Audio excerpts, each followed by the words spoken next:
Hi hello नमस्ते, मेरा नाम है प्रद्युम्न। तो क्या नाचो मैं? मंत्रियों की बकवास, बारिश में बहता विकास और इंफ्रास्ट्रक्चर का सत्यानाश, इससे जुड़ी हुई सारी खबरें लेकर हाजिर हूं। किस खबर ने दी टेंशन, किस खबर ने दी राहत, किसने किससे क्या कहा, कौन हुआ आहत, पूरे हफ्ते की न्यूज का डोज लेकर हाजिर है पंचायत। इस बार समझ नहीं आ रहा कि कहां से शुरू करूं, इसलिए जहां से पिछला एपिसोड खत्म किया था वहीं से शुरू करते हैं। प्रधानमंत्री गड्ढा परियोजना देश में जोर शोर से चल रही है। काशी, नोएडा, ग्वालियर, इंदौर समेत हर शहर में बारिश में सड़कों पर गड्ढे बन रहे हैं। गड्ढे भी ऐसे ऐसे जैसे अगर थोड़ा और गहरा हो जाए तो कोई पुरानी सभ्यता बाहर निकल आए। मस्त प्लान है। गुरुग्राम में एक गड्ढा हुआ, उसमें पूरा का पूरा ट्रक समा गया। अब सरकार चाहे तो वर्क फ्रॉम होम की जगह वर्क फ्रॉम होल भी दे सकती है। बैगन कुछ लोग इसे मोदी का भ्रष्टाचार कह रहे हैं कि स्पेस टेक्नोलॉजी वाली सड़कें ऐसी तो नहीं होती। जो ड्रोन भेजकर मोदी जी इंस्पेक्शन करते थे वो कहाँ हैं? ये बिल्कुल गलत है। अगर आप सड़क पर बने गड्ढे में गिरते हैं तो आपकी किस्मत खराब हो सकती है, सरकार की नीयत नहीं। हो सकता है कि सरकार पैसे खर्च करके खुद से रोड पर गड्ढे बना रही हो, सरकार कुछ अलग सोच रही है। उससे मेरा क्या फायदा हुआ, मुझे क्या मिला बताओ। सरकार तो बताएगी नहीं। चलिए मैं ही आपको गड्ढे के फायदे बता देता हूँ।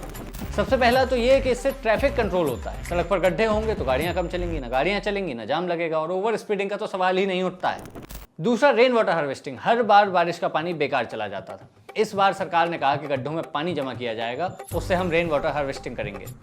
गड्ढा बनाओ, पानी बचाओ। तीसरा ये कि सरकार युवाओं की ओलंपिक की तैयारी के लिए सस्टेनेबल स्विमिंग पूल बना रही है। घर से निकलिए, प्रैक्टिस करिए, मेडल जीतिए।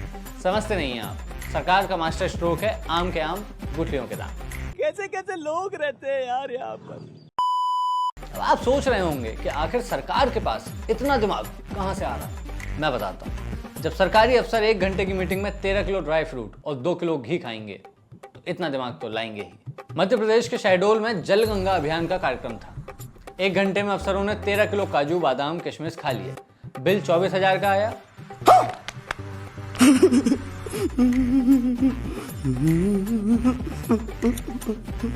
मध्य प्रदेश में अलग ही लेवल पर काम हो रहा है। मीटिंग में जनता के पैसों की चीटिंग चल रही है। मध्य प्रदेश की बात हो रही है तो पीडब्ल्यूडी मंत्री राकेश सिंह की भी बात कर लेते हैं। गड्ढों पर सवाल पूछा गया तो उन्होंने कहा, तक सड़कें रहेंगी तब तक गड्ढे होते रहेंगे।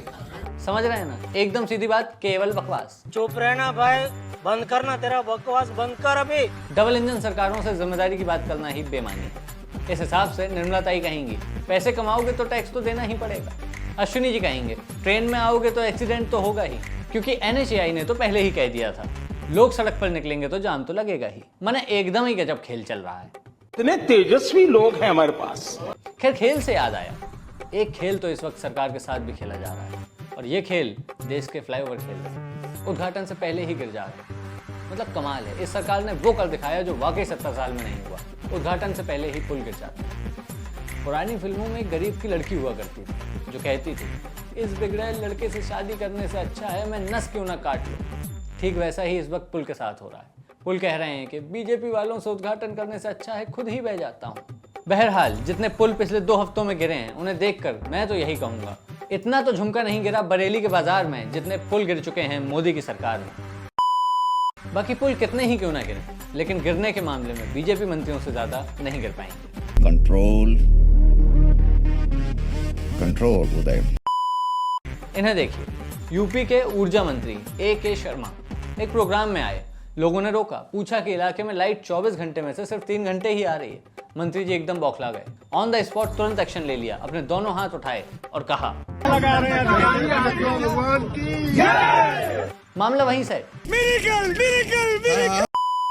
यही है मेंटो जिंदगी, करप्शन करने के लिए जान की बाजी और सवाल पूछने पर नारेबाजी। बाकी हर बार की तरह वही 2 और खबरें। एक तो मोदी जी विदेश से वापस आ गए हैं, दूसरा ट्रंप ने फिर से सीज़फायर का क्रेडिट ले लिया है।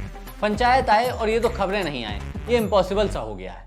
मोदी जी का मस्त है, हर छोटे देश का बड़ा अवार्ड लिए जा रहे हैं। इधर ट्रंप सीज़फायर का क्रेडिट लेते हैं, उधर मोदी जी फिर किसी छोटे देश का बड़ा सम्मान ले लेते हैं। अब एक सीरियस खबर। महाराष्ट्र के शाहपुर में रतनबाई दमानी स्कूल में 6 से 10th क्लास की 125 बच्चियों के कपड़े उतरवाए, ये देखने के लिए कि किसको पीरियड्स आए हैं।